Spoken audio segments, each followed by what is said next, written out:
मोहम्मद उस्मान जामई का अफसानचा सुनते हैं। उन्वान है शैतानी अमल। कोई 1 दर्जन इंसानों के हाथों लुटे पिटे मसले कुचले टूटे हुए फूटे मुर्दा जिस्म के सिरहाने बैठे फरिश्ते आंखें झपकाए मुंतजिर थे कि कब करीब खड़ा शैतान उन पर हंसता और तंज के तीर बरसाता है। अचानक फिजा सिसकियों से भर गई।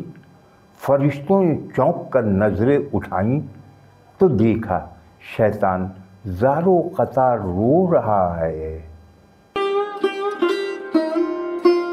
ज़मीन पर बोझ। ये अफसानचा है बहराम अली भुट्टो का। अम्मी रात बहुत खौफनाक सपना देखा कि मुझे दर्जन भर सूअर बुरी तरह नोच रहे हैं। डॉक्टर मिस गुप्ता ने खौफ से कपकपाते हुए माँ को ख्वाब सुनाया। चंद्रमुखी ने बेटी को हौसला दिया, तुम इंसानों के अस्पताल में फराइज अंजाम देने जा रही हो, वहां सुअरों का क्या काम। चंद दिन बाद चंद्रमुखी ने फोन की घंटी बजने पर जैसे ही फोन कान से लगाया तो वो लड़खड़ा गई। 10 से ज़्यादा मर्द, 100 से ज़ायद काटने के निशानात। मेरी मासूम बच्ची, मुझे क्या इल्म था कि सूअर से भी बदतर मखलूक दुनिया में पाई जाती है। अल्फाज अदा करते हुए वो बेहोश हो गई। और अब सुनते हैं कुलसूम रफ़ीक का अफसानचा नमक। कमरे में बेटियां भी सोई हुई थीं। मेरी चारपाई थोड़ी सी फासले पर थी। गहरी नींद में जब मेरा बाजू हिलाया, बेहतर करके करवट बदली, फिर भी बाज ना आए। सिरहाने खड़े रहे। आखिर उठकर गई दूसरे कमरे में।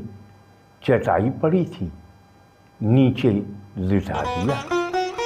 ज़रा ख्याल नहीं करते, यहाँ भी तो औरत को आसाइश चाहिए। थोड़ा मुझे भी जगा दो। अध सोई अध जागी, जब तक जागी मैं अपने वजूद की तलब वजूद में भर के दोबारा बिस्तर पर जा लेटी और सोने की कोशिश करती रही। आखिर नींद आ ही गई। सारे दिन की थकन थी, कौन सा काम वाली आती थी। सारा दिन काम ही नहीं ख़त्म होते कि थोड़ी सी कमर ही टिका लूँ। सुबह उठकर पानी का देगचा चढ़ाया। पानी गर्म हुआ तो बाल्टी में डालकर गुस्ल खाने लेकर गई और डुबकी लगाकर बाहर निकली तो चूल्हे के पास खड़े थे। चाय की केतली चूल्हे पर धरी थी। तुझे तो सारा दिन सारी रात सोने से ही फुर्सत नहीं, निकम्मी। चल नाश्ता बना दे जल्दी। अंडे में थोड़ा नमक ज़्यादा हो गया तो प्लेट डांस करती, अंडा उलटती मेरे पास पलट आई। ना मुझ में कोई मज़ा है ना मेरे पके अंडे में। हर शय में नमक ज़्यादा हो गया है। अगर जो बच्चों की लाइन ना लगी होती, मुझे भी कभी कहा अंडे की तरह बाहर उलट चुके होते। आधा दर्जन बच्चों ने दरवाज़ा बंद किया है, समझ के कुंडी ही लगा दी है। मैंने पानी गर्म करके गुस्ल खाने में रख दिया। कपड़े इस्त्री करके दिए। नहा धोकर खुशबू लगा कर घर से बाहर निकलने ही थे کہ ہنسی کی آواز آئی۔ جانے ماسی ہاجرہ کی کون سی بات نے دل میں شگوفے کھلا دیے۔ میں بھی ماسی ہاجرہ ہوتی، پرائی بیوی ہوتی، اور میں مننے کے ابا کے دور جاتے ہوئے قہقہے کی گونج دیر تک کانوں میں گونجتی رہی۔ رمشا خالد کا افسانچہ سنتے ہیں۔ نا جائز۔ جیپیں تیار کھڑی تھیں، بڑے سائیں کے اجازت ملتے ہی وہ سب کے سب چھیمے کے کھیتوں میں گھس چکے تھے۔ تیار فصل کو تو آگ لگی ہی تھی، اس کی بھی شامت آ گئی تھی۔ چھیمے کو ٹھڈوں اور مکوں سے مارتے ہوئے محافظوں نے اسے بڑے سائیں کے قدموں میں لا پھینکا تھا۔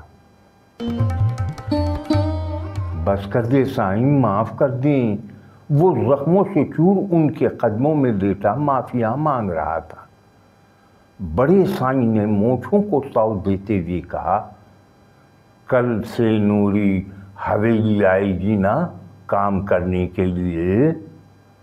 چھیمی نے بڑے سائیں کو دیکھا، وہ اسے اس بھیڑیے جیسا لگا جو کھانے کے لیے سہمی ہوئی ہرنی مانگ رہا ہو، اور پھر باقی کے 5 بیوی بچوں اور اپنے بارے میں سوچا تو نوری کی قربانی اسے جائز لگی اور اس کا سر ہاں میں ہلنے لگا۔ اور اب ہم محمد عباس ثاقب کا افسانچہ، عنوان ہے جڑ۔ میں پہنچا تو سب مار پیٹ پر تلے نظر آئے۔ میں نے پوچھا، خدا کے بندو آخر ہوا کیا ہے؟ اکبر گرجا، اسی سے پوچھو حاجی بھیا، کھلے مقابلے کی تو ہمت نہیں، اب تعویذ گنڈے سے ہمیں مروانا چاہتا ہے۔ اصغر غرایا، جھوٹ نہ بول، میں لعنت بھیجتا ہوں جادو ٹونے پر۔ اکبر پھر گرجا، اتنا معصوم نہ بن، پروین نے تجھے درختوں کی جڑ میں تعویذ دباتے دیکھا ہے۔